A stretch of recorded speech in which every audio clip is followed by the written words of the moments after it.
Hi everyone, welcome back to Trees and Turtles. My name's Imogen, and in today's video I am talking about one of my favourite productivity hacks, which is to time yourself when you're trying to complete a task. If you're not already subscribed, make sure to do that, give this video a thumbs up, follow me on Instagram, and let's get started. So, why should you time yourself when you're completing a task? This is going to be quite a brief video, but I hope it's helpful. Anyway, let's get straight into it. Number one, it provides a sense of urgency. When you've got like a countdown of some kind, like the best example is you're in an exam, okay? You're really focused, or at least I hope you are. I like to think that most people are quite focused when they're completing an exam because there's time pressure, right? There's a time limit. Usually like there's a clock at the front of the exam hall or some kind of like countdown that you can see and you know it's there and you know like you've got a limit of time to accomplish a task. And so you're much more likely to be focused because your brain is like, oh, we've got to actually work on this thing because we do not have unlimited time, okay? Time is running out. So timing yourself provides a sense of urgency. Alright, number two, timing yourself also gives you a defined endpoint to the period of work. Sometimes when we're working on something, and especially if it's something that we don't really want to be working on, or it's boring, or it's difficult, or there's just some kind of like way that it grinds our gears, like we just don't want to be doing it. Timing yourself can provide like a light at the end of the tunnel, as it were, okay? So it gives you a defined endpoint to the period of work, and it makes sure that you have like a defined start to your next break, okay? Because sometimes when we feel like we're working non-stop, we can get really burned out. So timing yourself provides some structure, and it gives you an end point where you know like the next break is coming up, so it's much easier for you to focus. So yeah.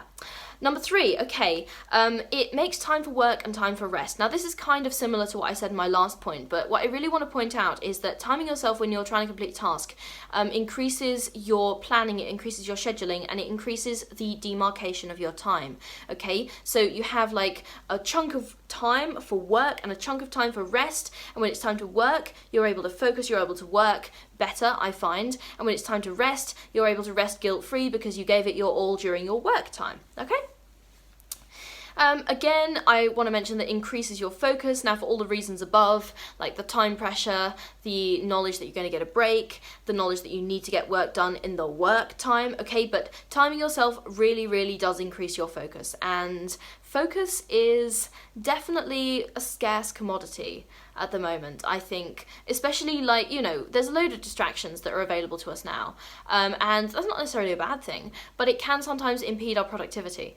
It definitely impedes mine sometimes, like I'm guilty as well, but yeah, it increases your focus. Also, it kind of helps you stick to a schedule more closely. I mentioned this earlier, but you know, if you've got a schedule, like you've got a calendar and you're using maybe time blocking, you've sort of scheduled a specific block of time to do something. If you work on it, that's great. During that period of time, sure, it's great, but if you time yourself, that adds a sort of extra level of like rigor to your like planning, okay? So it helps you be really strict with yourself, be really rigorous, and just make sure that that schedule actually plays out in real life.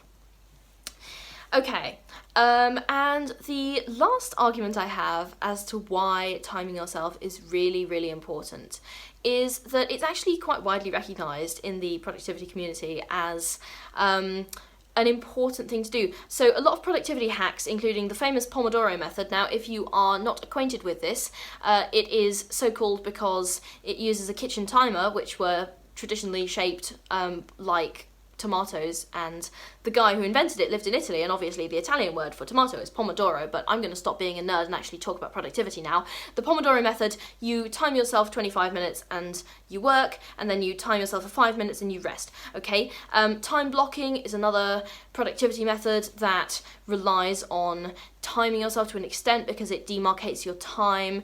Parkinson's law, so all of these rely on timing yourself to some extent, and for these reasons, basically, it works. Like, all of these different productivity hacks, like, a lot of them rely on some kind of time pressure, some, like, externally induced sense of urgency through a time limit, okay? And that is why timing yourself is the ultimate productivity hack. Now, I'm probably going to argue in some other videos that there are other ultimate productivity hacks, but this is one of the greats. Like, this is up there, okay? I've achieved some of my best work with a time limit, okay? So if you are trying to get something done, time yourself. Alright, that is all for this video. If you're not already subscribed, make sure to do that. Give this video a thumbs up. Follow me on Instagram. I will see you guys next time. Okay, bye!